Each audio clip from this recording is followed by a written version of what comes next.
Good morning.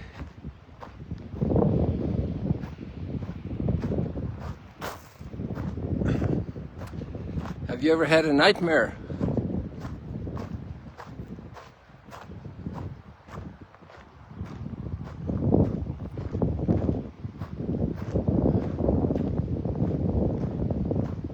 Especially when it's a little child, have a bad dream and they wake up in their parents' arms because they were screaming, and there they find themselves awake in their parents' arms.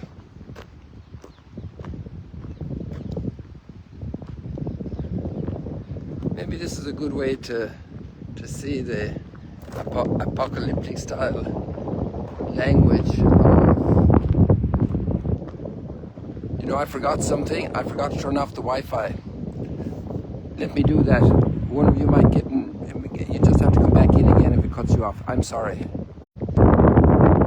Hey, you're still there. Very good. Hey, Carrie. Imagine a week ago in Washington, well, it was this time of the morning in Washington. It's last night, isn't it? It's not yet midnight. So it was still Thursday night when Friday was our big day. And just a little reminder there, I'll still leave up the text or the video and the text of the prayer at the House of Representatives if you want to see it attached here. And also I cleaned up a bunch of links from the notes that were there a long time. So if you want to see the other links that I took out today, they're no longer there. They're in yesterday's and all the other ones from a long time back, of different documents that are very interesting, and sources of other commentaries. I decided to take them out. And then you have a new article about our place in situations of conflict, and especially the raising up of children in the family able to deal with conflict, because children have to face conflict all the time with their siblings, since even when they're small, with the teddy bear and all the rest of it. So you can check out those links there in the notes attached here. And if you go to the readings, I'll often have mentioned this tip. When you open up the notes, you can open up the reading for the book of Daniel. Just click on the link. They click on the biblical reference, chapter 7, that's given at the top of the reading on the right, and that'll take you to the chapter itself. And scroll down to notes that are very good. I actually heard a few different commentaries this morning, and they see it in different ways. And the particular comments that are on this text here in the book of Daniel, in this version of the scriptures, is very interesting and helpful, and seems to be very balanced and well-founded. Now, a general thought came to me this morning, my prayer with these readings today, and especially the apocalyptic nature of these four animals. A lot of people get very excited about apocalyptic language in the book of Revelation and what it means, and it's happening today, but that has been a pattern of interpretation all through history, and people want to see it being fulfilled today, right now. And there's some truth to that, but not in the drama, in a big drama, big sensational drama outside of us. The drama is inside of us. Our fears, our anguish, our nightmare. And we wake up to find that we are actually held in the arms of God. I see something new here. The trails have been repainted. And over on this side as well. Interesting.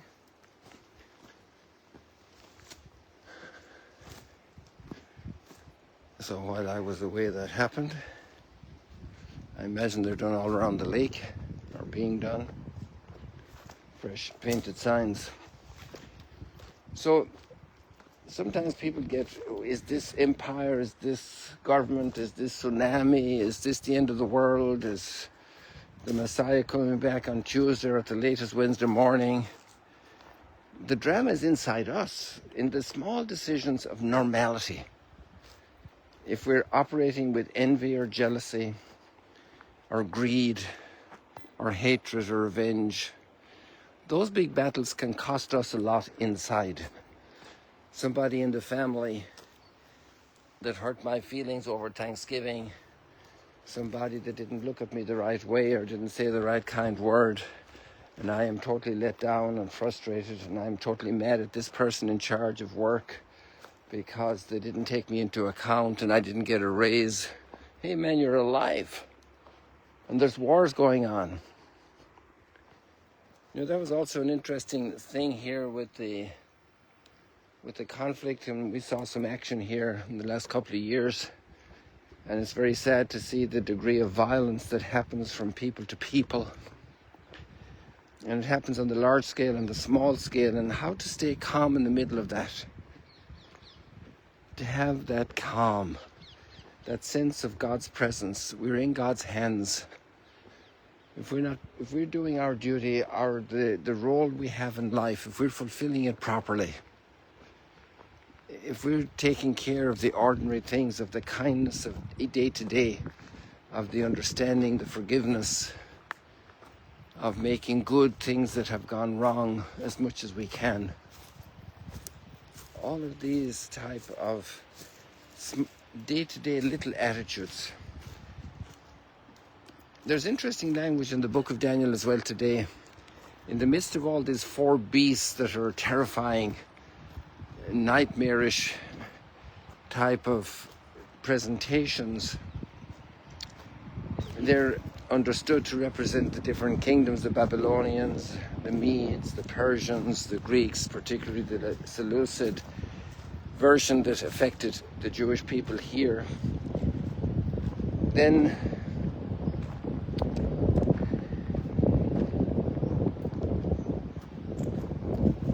it's really inside us where we have the battles.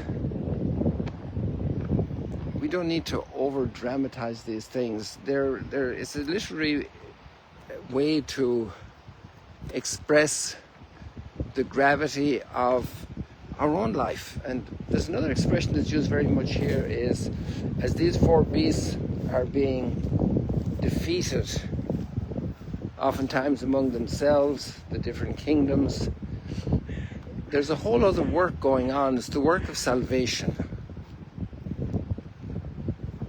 The work of grace, and God's work of grace is happening in the normality of each person's heart, in the struggle we have with each other, with ourselves. It's not in weird mythological forms, and these forms are there. They're like impressive movies with a lot of drum beating and a lot of emotion, and the music is going so strong. If you were to take out the music from an awful lot of movies, they'd be very flat. Music makes a big difference. The surrounding noise, the surrounding circumstance make a big difference.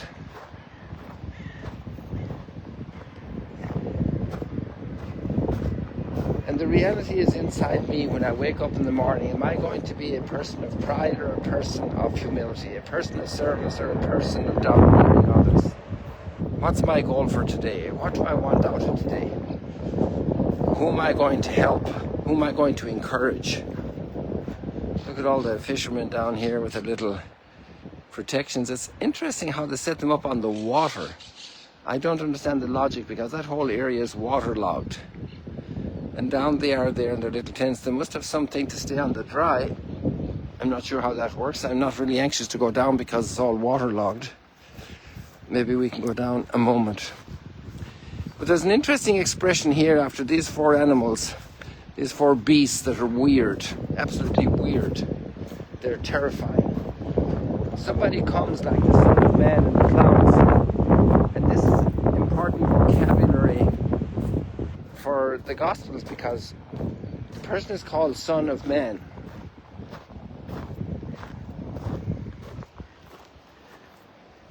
And Jesus uses this term. He calls himself the Son of Man, and the Son of Man comes. And the Son of Man is actually, at least in normal usage today, I'm not a biblical scholar, but like a regular local here talking to another person says, that guy over there, that Ben Adam, son of Adam. Ben Adam, son of Adam. Adam is the first person, right? And so a son of Adam is another human being, another guy. And the interesting thing is that God's saving power comes among us through another guy. A son of a carpenter, a normal guy who nobody noticed for 30 years. And peace comes into families through a normal guy. It could be a neighbor, it could be a grandma, it could be a child, a normal guy, without big titles, without big fanfare, with humility. And that's the logic of the incarnation. God's help comes to us through a Moses who can't speak in public. So his brother Aaron has to help. Another guy has to help. And while it is God's divine power at work, it happens through another guy, through another person, through another human being, another Ben Adam. Look at this crab here, huh?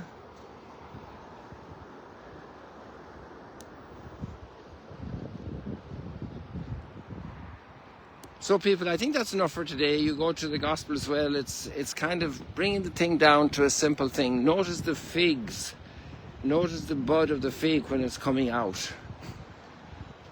So we have the big fiery thing and the fiery wheels, which are also in today's reading, and they're also on the Magdala stone, which is interesting because this is the language of the 2nd, 3rd century before Christ. This is the cultural talk of the days. This is simply the background culture of the gospel story. This is what the people, the terminology, the images they had in their minds as they were hearing Jesus. This was the code, the cultural code in which they received the gift of the Messiah. Very interesting. People, let's leave it like that today. And here we see how the fishermen are doing this. This is a friendly guy. And here they are over here. And here the water is stirred up a bit more wintry. Beautiful, beautiful, beautiful, beautiful. People, God bless you. Pray for us. You have to be a normal person, that's all. You don't need big titles. You don't need to be in the sensational news items of the media to be important. You're carrying out the battle of humanity in your normal daily decisions. That's where the big battle is. The drama is inside you. God bless you. God bless you. You are helping the drama that's in many other people's lives with your prayers, with your kindness. Oops, that was me again.